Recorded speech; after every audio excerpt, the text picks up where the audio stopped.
Welcome to Carolina Sculpture Studio. My name's Clint Button and I'm a granite sculptor. And welcome to video number 136 of the Virtual Stone Carving Apprenticeship. Okay, you say you never make mistakes. You always do it right. But sometimes things happen. And so I wanted to show you something that happened that I found out when I stood this stone up as a cautionary tale and as a way to hopefully address it. And so I wanted you to see this and see what I use and see how I fix this problem. Because this can be a fatal flaw. This could be a serious problem. So check this out. Okay, remember, go back to everything. Remember we went and got that trolley for the 5-ton hoist. And when we went and got it, we got some more, well, I guess, I don't know, maybe this isn't that pad. I thought it was, but I guess not. I have some 4-inch hose, fire hose that we use as pads. And I had cut some new pads. I was thinking, and now I remember, that I didn't use the new stuff yet. This is still the old hose that I had. And it's all rolled up, and I've used it for years, and I've never had problems with it. But when I turned this stone over and laid it down, there was something in it. Check that out. Look at that. I don't know if that's oil or what. And there's one down there too. And that's a, swallow your lunch twice kind of deal. That is not cool right there. I don't know what it is, if it's oil, if it's, I don't know. But there were 2 of them. There was another one right here. Okay, and getting oil or blood or soda like Coke that's got caramel coloring in it, those are or rust on a stone is a big deal. That's boy, that can ruin your stone, like forever, ever ruin it. Sometimes you can acid wash it and clean it out, but what we use for this, you can see there's a little bit of dust left right here. I just rubbed that off. What we use for this is called stain lift. Now this is from Miles Supply. I'm pretty sure that this was I forget if it was DuPont 77 or something. Carpet cleaner was what everybody always used. But what it is it's aerosol. It's a carpet cleaner, and the way carpet cleaner works is you spray the liquid in and it turns to a powder and it lifts to the surface, so it lifts things out. So you can clean it. Now, this bottle, the label fell off and I wrote on it so I wouldn't forget what it was. But you literally just take this and spray it.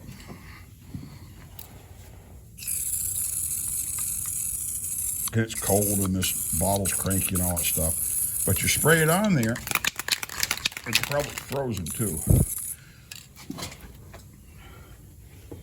And you let it dry completely, and it will lift out, it can lift out stains in your stone. Now it may work and it may not. This took 3 or 4 treatments before it finished up, and even the last treatment there was still a big old ugly spot here, and I was hoping, the only way around that is to cut it off and to axe it off. And I figured, well, if it really turns out to be a problem, hopefully I can axe it off. If the oil, particularly oil, if it stains it very deep, you can't even axe it off. So you can still see just in here, can you see just a tiny bit? But I think we'll go ahead and spray that as well. And we'll let that dry. And once it dries, it'll be a powder. And then you take your broom, your little whisk broom that you use on your stone, and you just brush it off. Okay? So that piece over there isn't a big deal because we're going to cut it off. This one down here at the bottom isn't a big deal because we're going to push that back because we're going to make that die 8 inches or whatever. It's going to be offset to the front. So this is going to be flat here. you know, this area, this is the back of her die, and then the portion for that die that's going to go in and over. So we're going to cut, you know, several inches out here to go up to move that. So we'll cut all that off, so I don't even worry about that. You know, spraying this on here was a waste of money, but I wanted to show you, see if it got a little bit better. Part of the reason I'm showing you this stain lift is that I've heard of all manner of poultices and remedies and all that stuff that people use. And one of them that was even suggested to me to clean some marble was a poultice made with mayonnaise. Okay, dude, I'm a chef, all right? Mayonnaise is made with egg yolks and milk and oil, all right? And it isn't just something innocuous, it's got oil in it. That's part of, between that and the lectin and the egg yolks, that's how you make your emulsion to stabilize it.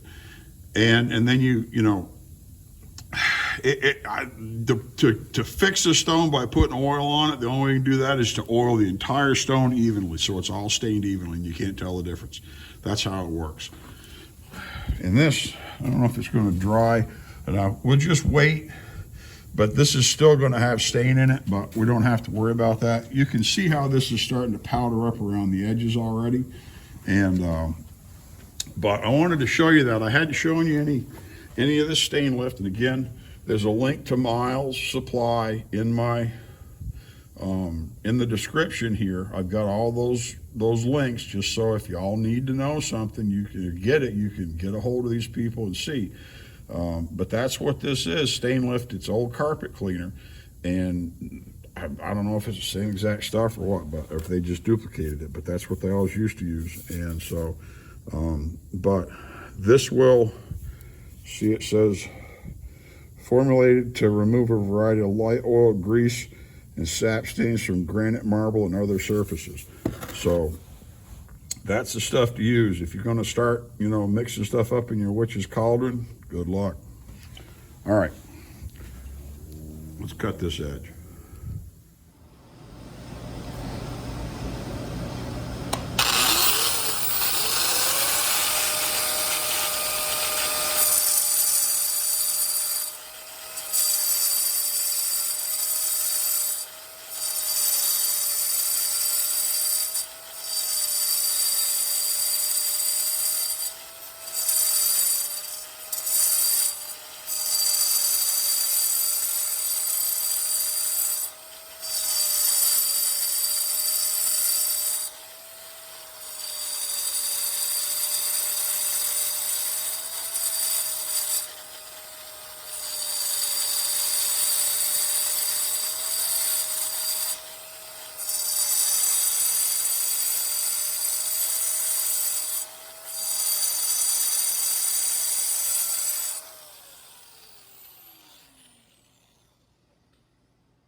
See, now I'm working with a 9-point in here, and I'm being very careful to not push into this. I don't want to skitter onto here, and I don't want to put a chisel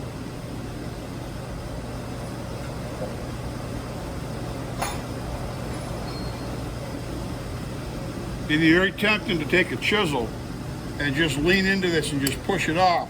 But if these break and scoop under like this, I could get right on that line. I don't want to. I want to get this bevel started here. Then I want to lower this bevel and widen it until I capture this line. This is really critical.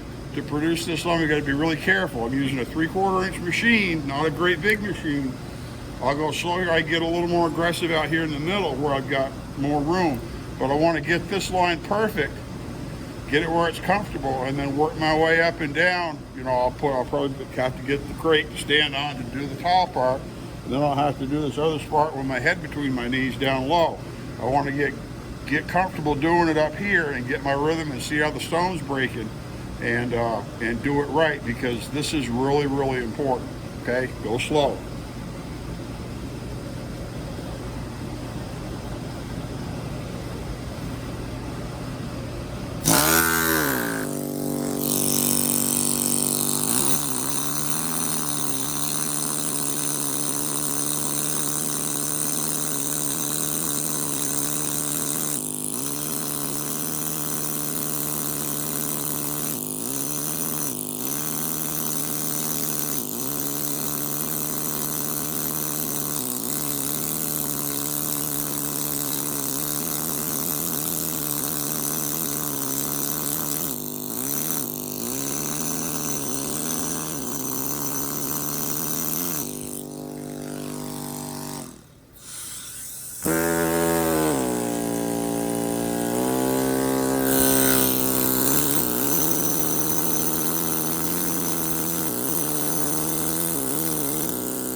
Now's a good time to take either a 2-blade or a bush chisel to lower this edge.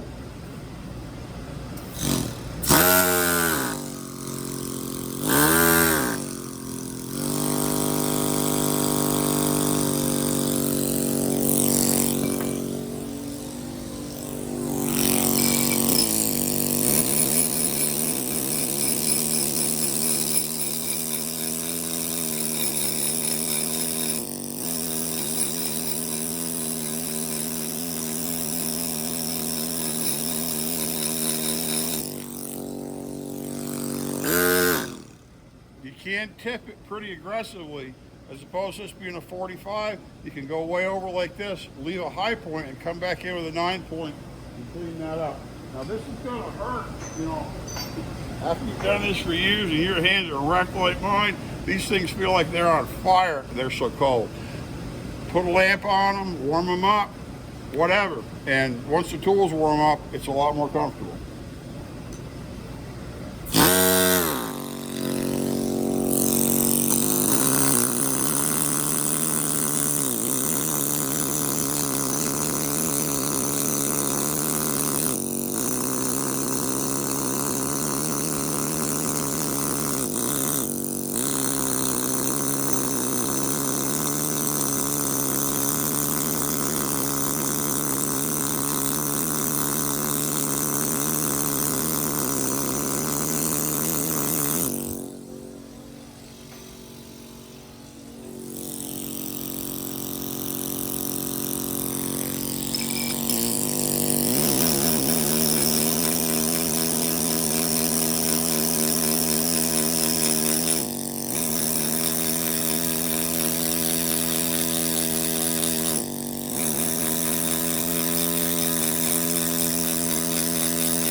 All right, that is a great way to do it. Let's see if we can get right in there. If you look at this, and you notice right when I started, I dropped that 2-blade and it went down. It didn't hit my surround, but it almost did. Okay, that'll happen. And having that surround on there means it's not going to hurt my stone. It really stink if I broke this plinth right here as soon as I stand it up, start carving on it. So I've got this edge tip down almost perfect to the edge of that red line right now. Now I can work this across a little bit and sink this and make sure my agreement's good all the way across. You got to do it at some point, and you got to figure out where you're at, and you might as well figure it out right at the beginning. So if you're screwed right now, you can figure it out and not say, oh, it'll be all fine, and you carve the whole angel and find out you got to push this over 1/2 inch. Now, I could have taken my saw and run a cut straight in right along here. Yeah, I can. It might have been faster, but if that saw goes in there and for whatever reason that edge thermal's off, boom, and I get a piece that scoops out, I'm screwed. Okay, so I would rather cut it in like this and then run a 9-point to push it in and push that in and get rid of that stuff, and then tip it and creep up on that, because I put very little energy into this future edge right here at this point. There's been no energy put into that to speak of. And so now I can cut away from it and not touch that again until I go over it my final time, and I'll have a lot stronger stone to work with. That's why you do it this way, because this leaves the stone very strong and very intact. If you, and you'll find that out, we'll do that all over the stone instead of cutting that edge and putting a chisel and pushing in, because it's going to break to the easy side, but it's still going to impart energy to the heavy side. And it may scoop and dig under, it may blow a point out, a piece out on the top. Wherever we got something that's really significant, like this edge and this front edge of this die portion and all of these square edges we've got, we're going to tip to them like this, because that's the smart way to do it. Okay, you don't have to do it that way, but you've been warned. All right, let's on to the next task.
Okay, don't push these like this, because they could dig under. You don't want that.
Okay, what I've done here,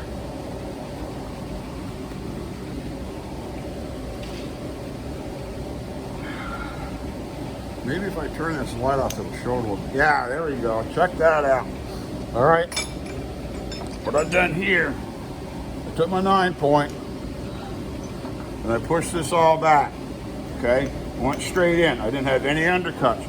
Part of that was because I put cuts close together. The wider the pieces are, the more likely they will, the deeper they can dig because they're stronger. And they get thin, they're fragile, they fall apart. So we knocked this all out here. And now, then I took my 9-point at the end. I went a little bit deeper right here. You can see that line, okay, that reflection right there from the light outside. Now what I'll do is I'll take and I'll tip. I've made a place for it to break to. Now I'll take this and I'll tip this to that point. I can push it off. You know, I probably will, I'm going to try to just keep tipping this so that this bevel right here that goes to the red line falls over, lays over to the inside so that it's a long bevel. Then I won't have much stone at all. That's why I stayed up, like I can just barely see a little bit of gray along this red line. That's stone, I didn't touch the red line yet. When I tip it over, if I go a little bit deeper, I'll be right on the line. But I can finish to the line. But by laying this over and making this a long, flat slope, instead of it being, you know, instead of it being like this, I'll make it like this. You know, let's see if we can get this. Instead of being like a 45, it might only be a 30. And that'll make this super, super strong and secure so we can work around it and not be afraid of it. Because you got to understand, this edge isn't just going to be touched by us with a chisel. We're going to have to strap onto this and pick this thing up and move it around and do a bunch more work. And it'll have to be done like that after the it leaves the studio in order to be installed. We got to make sure that these are strong enough to either be handled directly or to support cribbing that goes under the pad, so when they pick it up, this doesn't crush. So we want to keep that edge as perfect as we possibly can. All right. All right, let's see if we can tip, but man, my hand, this sucks. At this point, I'm probably going to try to find a leather glove to wear for my hand machine hand, because it'll keep any of the incidental air from getting on me. It doesn't have to be thick leather, just enough leather so it's a windbreaker. And my other hand isn't too bad. Once the tools warm up, you'll find it's a lot better. And if you've got you can put like a little desk lamp or something, a heating pad if you want. That's kind of exorbitant, but it sure is nice picking up your tools and they're all nice and warm. So I want to take a look too at the time. This time's probably getting pretty good. Let's check it out. All right. This probably video's getting long enough. If I say just a little bit more, I think we'll be all caught up. And I'll bring up one more real topic with this work, and this is reality. Okay. I did want to say, I'm putting a couple things from watching the videos I want to say. When you see it look like the stone's wiggling around, that's me rubbing against the camera, okay? The stone isn't flopping around. It's not moving. The stone doesn't move. The camera's moving, and sometimes it's hard to tell. I do want you to see that when I am turning on my tool, I noticed it a couple times here, and I just want to point it out. I don't have the chisel in the tool when I turn on. And sometimes you'll see people kind of hold the hammer and turn it on when they're new. What happens when you do that is a chisel, if you're not holding it right, will go and shoot out of and it'll break the stone if it hits it. So don't do that. You know, you see me and I'll be holding the tools like this, and then I'll crank it on and I'll turn it on. Don't turn the tool on with the chisel installed. It's a bad idea, really bad habit to get into. But this is cold weather, okay? And I've talked about how you've got to, this is part of, we talk about where people are in terms of doing this work and why we're self-employed and versus employed, and having to take responsibility for our own considerations and our own injuries.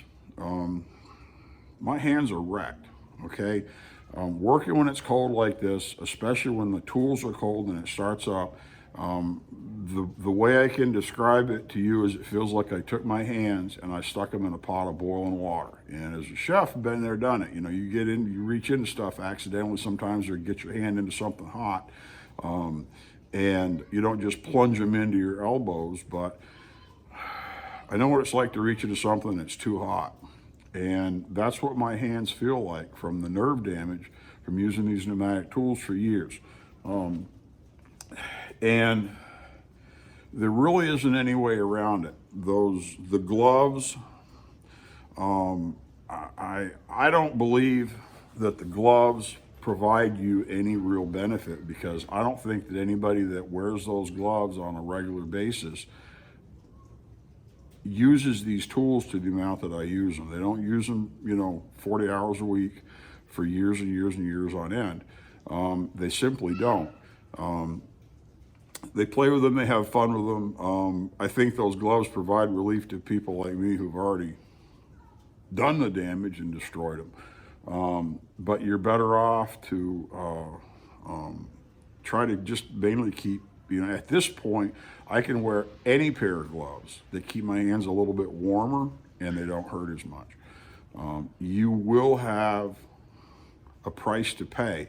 I don't know how many people that I know that are weekend athletes and they always wear a knee brace or an elbow brace because they've wrecked their knee and they've had multiple surgeries or whatever over the years. I can't see the value of doing that for free and still having to have knee surgeries and walk with a limp or whatever. I don't get it. It's their choice. Okay, that's what they like to do. My choice has been carved in stone because I simply love to do it. It's amazing to do it. And the price I pay, my hands, my lungs, my ears, there's going to be a cost to doing this. And so that's part of why I'm trying to show you how to do it well and how to do it safely and how to be effective with it, so that if you are going to go this route and you are going to make these sacrifices that will last for the rest of your life, they're not just going to go away. They're not going to heal and get better. If you load your lungs up with dust, I'm sure I've got dust to a certain extent. I don't know how much, I don't necessarily know. I want to find out because it doesn't matter. That's the way it is. I know what my hands are. I know what my ears are.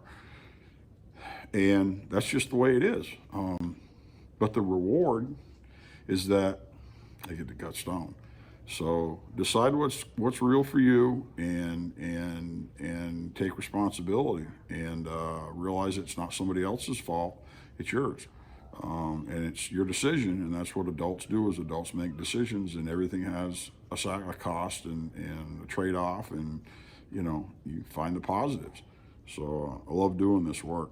But once the tools warm up, once your hands aren't too cold, not having the air from the hand machine blowing on my hand makes a big difference. So in the winter, I'll typically wear just one glove on my right hand to hold the hand machine, and it makes it really comfortable.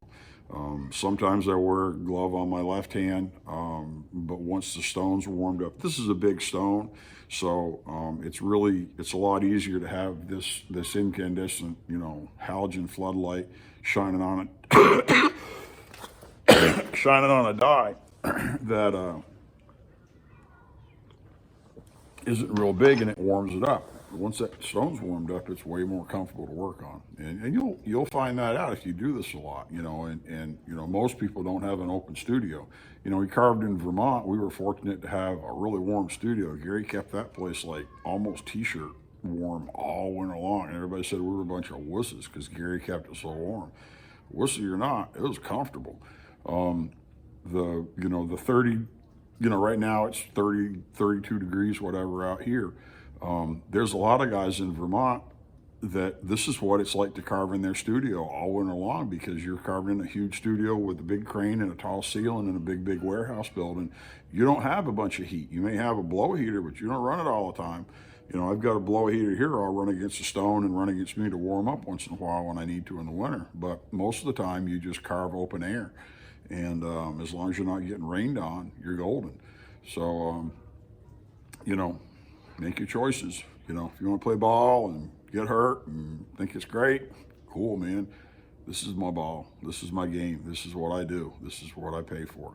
So just know that it's coming, and it's just the way it is. And then when your hands hurt really bad, you start carving, and they stop hurting. That's cool, man. All right. My name's Clint Button. I'm a granite sculptor here at Carolina Sculpture Studio with a Virtual Stone Carving Apprenticeship. Thanks for coming in.